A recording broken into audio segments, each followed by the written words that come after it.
गावाकडच्या भयाण गोष्टी या सिरीजमधला हा 23वा एपिसोड आहे. पण कथांना सुरुवात करण्याआधी महत्त्वाचे, जर तुम्ही आपल्या चॅनलवर नवीन असाल तर आपल्या चॅनलला सबस्क्राईब नक्की करा आणि बेल आयकॉनवरती क्लिक करा, म्हणजे तुम्हाला पुढील येणाऱ्या व्हिडिओचे नोटिफिकेशन लगेच मिळेल. तर चला मग टीकेच्या अविस्मरणीय भयाण जगात. अनुभव क्रमांक 1. हा अनुभव आपल्या चॅनलचे सबस्क्रायबर रोहित माने यांनी पाठवला आहे. उन्हाळ्याच्या सुट्ट्या सुरू झाल्या की माझं मन आपोआप गावाकडे धाव घ्यायचं. शहरातल्या फ्लॅटमध्ये राहून कंटाळा आलेला असायचा.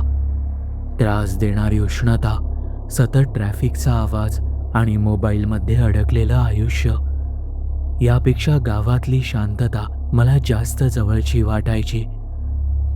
त्यावर्षीही मे महिन्याच्या पहिल्याच आठवड्यात मी आईबरोबर आजीच्या गावी गेलो होतो. सातारा जिल्ह्यातलं डोंगराळ भागातलं छोटंसं गाव. अजूनही तिथे रात्री 10 नंतर रस्त्यावर फारसं कोणी दिसत नाही. गावात पोहोचलो तेव्हा संध्याकाळ होत आली होती. घरासमोरचं मोठं वडाचं झाड, अंगणात बांधलेल्या गायी आणि लांबवरून येणारा तो थंडगार वारा, सगळंच पूर्वीसारखं होतं. माझे 2 मित्रही त्या सुट्टीत गावाला आले होते, अमेय आणि संकेत. आम्ही तिघं लहानपणापासूनच जवळजवळ प्रत्येक उन्हाळा एकत्र घालवायचो. पहिले 2 दिवस अगदी मजेत गेले. दिवसभर क्रिकेट, नदीत पोहणं, रात्री गच्चीवर झोपणं. गावात वेळ कसा जात होता तेच कळत नव्हतं. तिसऱ्या दिवशी संध्याकाळी आम्ही घराच्या मागे काही अंतरावर असलेल्या त्या जुन्या विहिरीजवळ गेलो. तिच्या आजूबाजूला मोठमोठी झाडं होती आणि दिवसासुद्धा तिथे सावली असायची. गावातली मोठी लोकं आम्हाला कायम सांगायची की संध्याकाळनंतर तिथे जाऊ नका. पण लहानपणापासूनच आम्हाला त्या जागेचं खूप आकर्षण होतं. त्या दिवशी तिथे पोहोचलो तेव्हा विहिरीच्या कठड्यावर एक मुलगा बसलेला दिसला. तो आमच्याच वयाचा वाटत होता. अंगात मळकट पांढरा शर्ट, हाफ पॅन्ट आणि पूर्ण गुडघ्यापर्यंत चिखलाने भरलेले पाय. सुरुवातीला आम्हाला वाटलं की गावातला कोणीतरी मुलगा असेल, पण त्याचा चेहरा अनोळखी होता. आम्ही जवळ गेलो तसा तो फक्त आमच्याकडे बघत राहिला. कोण रे तू? संकेतने विचारलं. तो काहीच बोलला नाही, फक्त हलकंसं हसला. गावात नवीन आला आहेस का? मी विचारलं. त्याने उत्तर न देता उलट हळू आवाजात विचारलं, तुम्ही पण पोहायला येता का इथे? आम्ही सहज हो म्हणालो. मग तो पुन्हा शांत झाला. अमेयने त्याला क्रिकेट खेळायला विचारलं, पण त्याने नकार दिला. तो फक्त विहिरीत खाली बघत बसला होता. थोड्या वेळाने आम्ही परत आलो. त्या मुलाबद्दल फार विचारही केला नाही, पण दुसऱ्या दिवशी तो पुन्हा तिथेच बसलेला दिसला, त्याच जागेवर, त्याच कपड्यांत. यावेळी आम्ही आलो तेव्हा तो विहिरीच्या आत डोकावून काहीतरी पुटपुटत होता. काय करतोयस? मी विचारलं. तो दचकला आणि लगेच शांत झाला. खालून आवाज येतोय, तो म्हणाला. आम्ही तिघांनी विहिरीत डोकावून पाहिलं. उन्हाळ्याचे दिवस असल्यामुळे पाणी अगदी तळाला गेलं होतं. आत काळोख होता आणि काहीच दिसत नव्हतं. कसला आवाज? पण तो उत्तरला नाही. त्या दिवसानंतर तो नेहमी तिथे यायचा. एकदा आम्ही किराणाच्या दुकानाजवळ बसलेल्या एका काकांना त्याबद्दल विचारलं. त्यांनी सांगितलं की गावात कोणी नवीन राहायला आलं नाहीये, पण तो मुलगा असेच काही दिवसांसाठी कोणाकडे राहायला आला असेल. तरी आम्ही त्याच्याशी बोलायचो, पण इतक्या दिवसांत त्याचं नावही त्याने सांगितलं नव्हतं. एकदा संकेतने चिडूनच विचारलं, अरे तुझं नाव तरी सांग. तो काही सेकंद शांत राहिला आणि मग म्हणाला, मला आठवत नाही. त्या क्षणी माझ्या अंगावर काटा आला. हा असे कसे बोलतोय? नाव आठवत नाही म्हणजे डोक्यावर परिणाम झालाय का याच्या? पण खरी भीती त्यानंतर सुरू झाली. त्या रात्री मी गच्चीवर झोपलो होतो. साधारण 2च्या सुमारास मला अचानक जाग आली. खूप तहान लागली होती. मी उठून खाली पाणी प्यायला जात होतो. तेव्हा माझं लक्ष अचानक घराच्या मागच्या बाजूला गेलं. दूरवर असणाऱ्या विहिरीच्या दिशेला. त्या वाटेवर एकच स्ट्रीट लाईट होता. त्याच्या प्रकाशात कोणीतरी उभं दिसलं. अंतर जास्त, त्यात अंधार, त्यामुळे चेहरा नीट दिसत नव्हता. म्हणून मी लगेच टॉर्च घेऊन त्या दिशेला प्रकाशझोत वळवला, तर तोच मुलगा असल्याचं जाणवलं. सगळ्यात विचित्र गोष्ट म्हणजे तो माझ्याकडेच पाहत होता.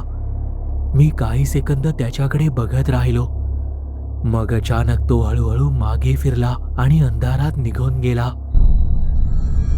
दुसऱ्या दिवशी मी अमेय आणि संकेतला सगळं सांगितलं. संकेत अचानक गंभीर झाला आणि त्यानंतर तो जे म्हणाला ते ऐकून मी सुद्धा घाबरलो.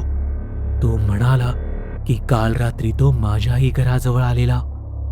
आम्ही तिघं काही वेळ शांत बसलो. त्या दिवशी संध्याकाळी आम्ही मुद्दाम पुन्हा विहिरीजवळ गेलो. कितीही भीती वाटत असली तरी त्याबद्दलचं कुतूहल जास्त होतं. इतक्या दिवसांपासून रोज तिथे येत असलेला तो मुलगा आज मात्र तिथे नव्हता. काही वेळ खेळून झाल्यावर आम्ही घरी आलो. परतल्यावर रात्री मला झोप लागत नव्हती. सतत त्या मुलाचाच विचार डोक्यात चालू होता. सगळीकडे शांतता होती.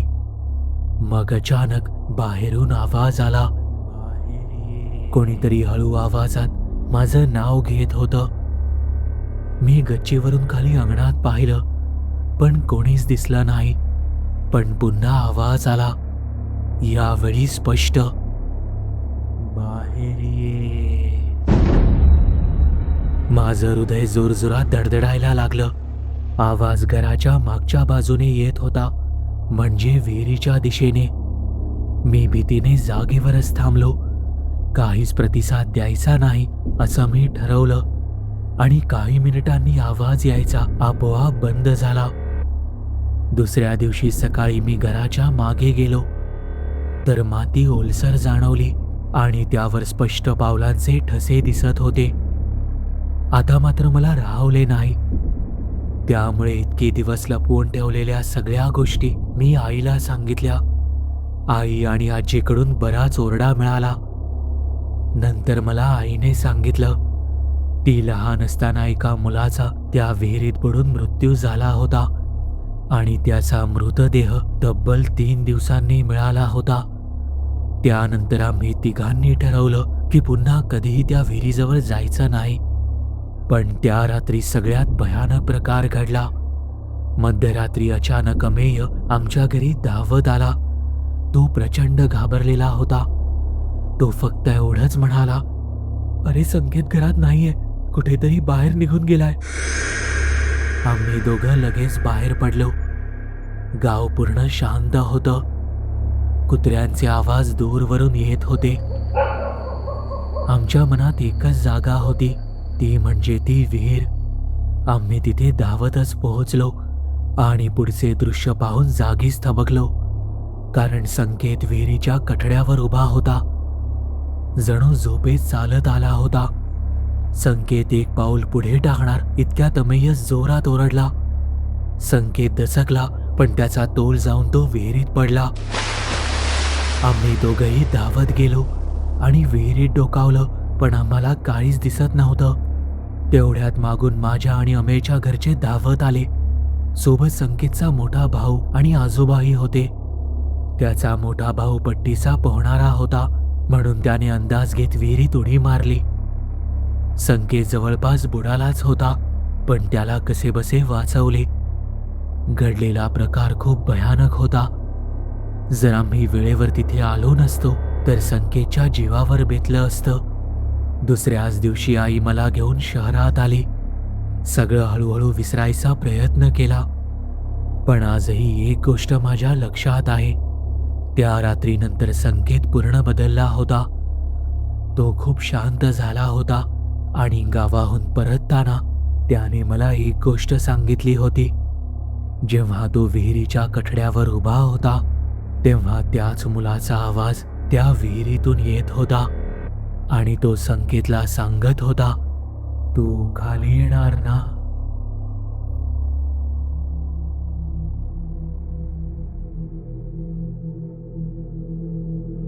अनुभव क्रमांक 2.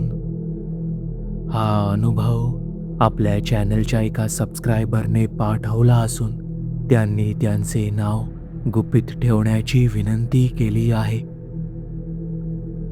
हा अनुभव माझ्या मामाच्या ओळखीतील एका व्यक्तीला आलेला आहे. तो रत्नागिरीच्या एका गावात डीजे सेटअपचं काम करायचा. गावात लग्न, हळद किंवा जत्रा असेल तर साऊंड सिस्टीम घेऊन जायचा. एकदा त्यांना रात्री उशिराची हळदीची ऑर्डर मिळाली होती. त्याची बाकी टीम टेम्पो घेऊन आधीच निघाली, पण याला काही सामान आणायचं बाकी असल्यामुळे जरा उशीर झाला. शेवटी तो त्याच्या चुलत भावाबरोबर बाईकवरून निघाला. रात्र बरीच झाली होती. कोकणातले रस्ते, दोन्ही बाजूला उंच नारळाची झाडं. समुद्राच्या वाऱ्यामुळे झाडे हेलकावे घेत होती. रस्त्यावर स्ट्रीट लाईट्स होते, पण त्यांचा फार काही उपयोग नव्हता. काही लाईट्स चालू तर काही बंद. त्यात वातावरणात एक विचित्र गारवा जाणवत होता. त्याचा चुलत भाऊ मागे बसला होता आणि तो थोडा नशेत होता, त्यामुळे तो सतत काहीतरी बोलत होता, पण हा मात्र पूर्ण लक्ष देऊन बाईक चालवत होता. कारण त्या रस्त्याबद्दल गावात आधीपासून विचित्र गोष्टी ऐकलेल्या, विशेषतः समुद्राकडच्या रस्त्यावर. साधारण अर्धा रस्ता पार झाला तेव्हा अचानक त्याचं लक्ष डाव्या बाजूला गेलं. समुद्र अगदी रस्त्यालगत होता. भरतीमुळे लाटा मोठ्या आवाजात आदळत होत्या, पण त्या आवाजात त्याला आणखी काहीतरी ऐकू आलं. जोरात धावण्याचा आवाज. त्याने नीट पाहिलं आणि त्याच्या अंगावर सरसरून काटा आला. समुद्राच्या पाण्यातून काही आकृत्या बाहेर येत होत्या. सुरुवातीला त्याला वाटलं की काही लोक असतील, पण काही सेकंदांतच त्याला जाणवलं की ते सामान्य नव्हतं.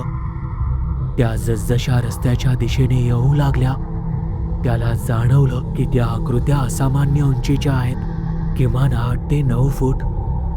सगळ्यात भयानक गोष्ट म्हणजे त्या थेट यांच्या दिशेने धावत येत होत्या.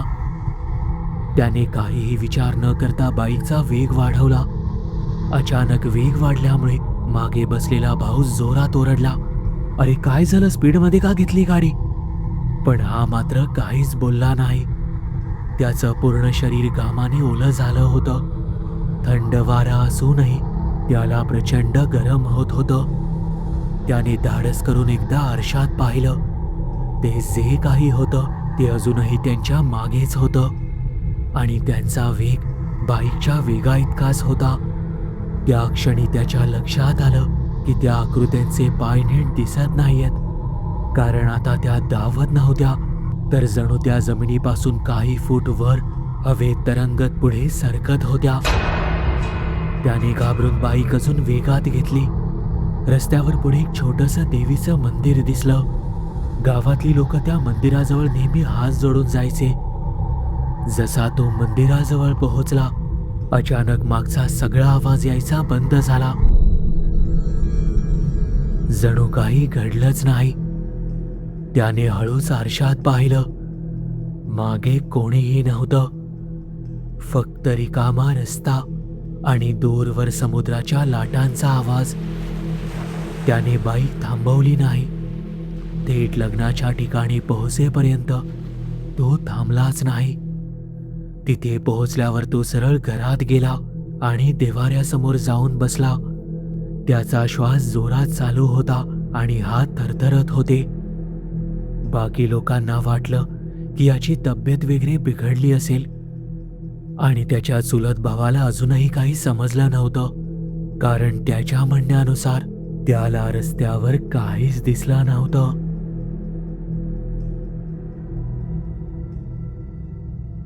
अनुभव क्रमांक 3. हा अनुभव आपल्या चॅनलचे सबस्क्रायबर नरेश पाटील यांनी पाठवला आहे.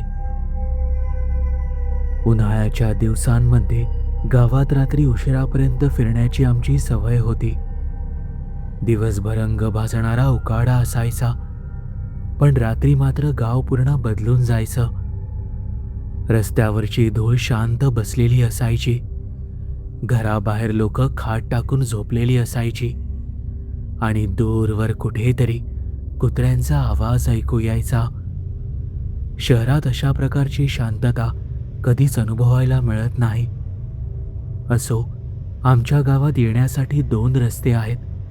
नवीन रस्ता जो आत्ताच काही वर्षांपूर्वी झालाय, आणि दुसरा जो कच्चा रस्ता आहे तो थेट नदीकाठी जाऊन पुढे मुख्य बाजारात मिळतो. त्या रस्त्याच्या मध्ये जुनं स्मशान आहे. आता तिथे फारसं काही उरलं नाहीये. काही मोडकळीस आलेले दगडी बांधकाम, राखेचे काळे डाग आणि बाजूला मोठा पिंपळाचा वृक्ष. गावातली लोक दिवसाढवळ्या तिथून सहज ये जा करतात, पण रात्री मात्र तो रस्ता टाळतात.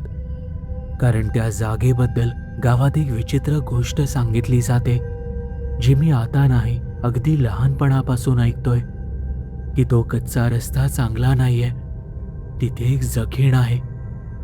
ज्यांना जखीण हा प्रकार माहीत नाही त्यांना सांगतो, हा एक स्त्रीभूताचा प्रकार आहे, जे जखड म्हातारीचे रूप धारण करून वाटसरूला झपाटते. माझ्या आजीने याबद्दल मला अनेकदा सांगितले होते, पण शहरात वाढलेल्या माझ्या चुलत भावाला अक्षयला या गोष्टींवर अजिबात विश्वास नव्हता. तो पहिल्यांदाच गावाला आला होता आणि गावातल्या प्रत्येक गोष्टीचं त्याला खूप कुतूहल होतं. तो गावात आल्यावर दुसऱ्या दिवशी माझ्या एका मित्राचा वाढदिवस होता, म्हणून आम्ही त्याच्या घरी गेलो होतो आणि मी सोबत अक्षयला घेऊन गेलो. संध्याकाळी 7-7:30ला निघालो तेव्हा त्याच्या घरच्यांनी जेवणाचा आग्रह केला, म्हणून मग जेवून निघायचं ठरलं. आम्ही निघालो तेव्हा जवळजवळ 10 वाजत आले होते.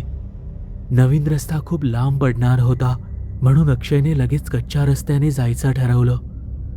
मी सुरुवातीला नकार दिला, पण त्याने मला चिडवायला सुरुवात केली. तिथे वाटे स्मशान लागते ना, आजी म्हणाली होती. तू खरंच या गोष्टींना घाबरतोस ना? मला वाटले नव्हते यार. आता तो असं म्हटल्यावर शेवटी मीही तयार झालो, पण माझ्या मनात धाकधूक सुरू झाली. अक्षयला फक्त स्मशानाबद्दल माहीत होतं. तिथे नक्की काय प्रकार आहे याची त्याला कल्पनाही नव्हती. पण आमच्याकडे बाईक होती. मी विचार केला की वेगात तिथून निघून जाऊ. तो परिसर जसा जवळ आला तसा मी गाडीचा वेग वाढवला. त्यावर अक्षय पुन्हा हसतच म्हणाला, अरे काय यार, किती फट्टू आहेस तू, कशाला घाबरतोयस? गावातली लोक पण ना अजून त्या अंधश्रद्धेमध्ये अडकून पडली आहेत. काही नाही होणार, घाबरू नकोस आणि बाईक आरामात चालव. त्याचे बोलणे संपते ना संपते तसे गचके खात गाडी अचानक बंद पडली आणि नेमक्या त्या स्मशानभूमीसमोर येऊन थांबली. बाईकमध्ये पेट्रोल फुल होतं. अवघ्या आठवड्याभरापूर्वीच मी सर्व्हिसिंग केली होती, त्यामुळे बाईक बंद पडण्याचं काहीच कारण नव्हतं. अक्षय गाडीवरून खाली उतरला आणि म्हणाला, काय रे, काय झालं अचानक? माहीत नाही रे, बघावं लागेल. तो काही सेकंद काहीच बोलला नाही, पण मला जाणवलं की आजूबाजूचं वातावरण बदलत चाललंय. इतक्या वेळेपासून वाहणारा वारा अचानक थांबलाय. झाडांची होणारी सळसळ आता ऐकू येत नाहीये आणि हे मलाच नाही तर अक्षयलाही जाणवत होतं. तो हळू आवाजातच म्हणाला, तुला कसला वास येतोय का रे? मी खोल श्वास घेतला. हवेत विचित्र वास पसरला होता. अतिशय कुबट उग्र वास, जणू एखादं जनावर मरून पडलं असावं. मी त्याबद्दल बोलायचं टाळलं आणि त्याला म्हणालो, अरे जाऊ दे, असेल कसला तरी वास. आपण एक काम करू, बाईक इथेच ठेवून चालत जाऊ. 15-20 मिनिटं पण लागणार नाहीत आणि सकाळी पाहू बाईकचे काय ते. तसे तोही तयार झाला. मी बाईक घेऊन रस्त्याकडेला लावली. तेवढ्यात आमच्या उजव्या बाजूच्या झाडीतून अचानक सळसळ ऐकू आली. अक्षय एकदम दचकला. काही नाही रे, एखादा कुत्रा वगैरे असेल, मी सहज म्हणालो, जेणेकरून अक्षयला काही वाटायला नको. पण माझ्या स्वतःच्या आवाजात अजिबात कॉन्फिडन्स नव्हता. आम्ही पुन्हा चालायला लागलो. मग मला लक्षात आलं की आमच्या पावलांसोबत अजूनही कोणीतरी चालतंय. मी चालणं थोडं मंद केलं. पाठीमागचा तिसरा आवाजही मंद झाला. माझ्या पोटात अचानक गोळा आला. मी अक्षयकडे पाहिलं. त्यालाही ते जाणवलं होतं, पण तो काही न बोलता सरळ पुढे बघत चालत होता. काही वेळापूर्वी केलेली मस्करी आणि त्याचा ओव्हर कॉन्फिडन्स दोन्हीही त्याला चांगलंच पथ्यावर पडलं होतं. आता आमच्या मागून पावलांचा आवाज अगदी स्पष्ट येत होता.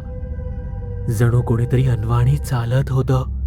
आम्ही चालण्याचा वेग वाढवला. पाठीमागचा आवाजही वाढला. त्या क्षणी अक्षय अचानक थांबला.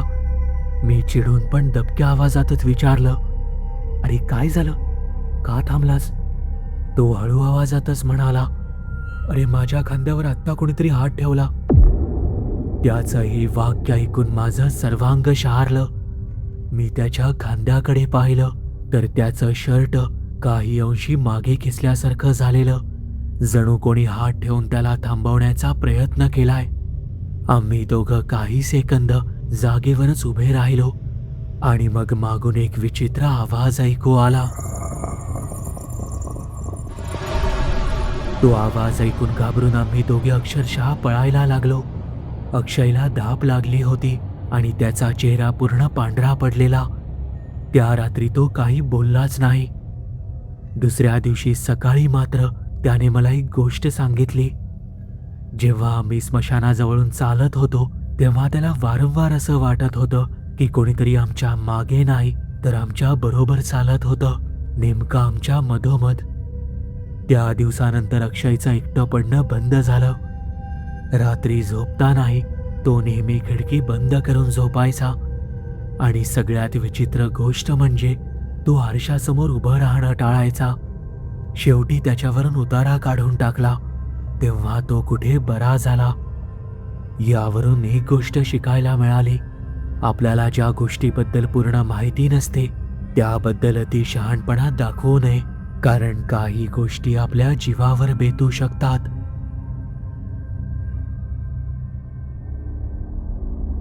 तुम्हाला ही कथा आवडली असेल तर या व्हिडिओला लाईक आणि शेअर करायला विसरू नका. जर तुम्ही आपल्या चॅनलवरती नवीन असाल तर आपल्या चॅनलला सबस्क्राईब नक्की करा आणि बेल आयकॉनवरती क्लिक करा, म्हणजे तुम्हाला पुढील येणाऱ्या व्हिडिओचे नोटिफिकेशन लगेच मिळेल. तुमच्याकडेही अशा कथा किंवा अनुभव असतील तर ते तुम्ही मला आपल्या वेबसाईटद्वारे म्हणजेच TKStoryteller.com द्वारे पाठवू शकता. त्याची लिंक मी या व्हिडिओच्या डिस्क्रिप्शनमध्ये दिली आहे. आपल्या चॅनलबद्दलचे अपडेट्स मिळवण्यासाठी आपल्या फेसबुक, इंस्टाग्राम, ट्विटर आणि टेलिग्राम या चॅनल्सला फॉलो करायला विसरू नका. आपल्या चॅनलवर पोस्ट झालेल्या सगळ्या कथा तुम्ही आता आपल्या वेबसाईटद्वारेही वाचू शकता. त्यासाठी आपल्या वेबसाईटला म्हणजेच TKStoryteller.com ला भेट द्यायला विसरू नका.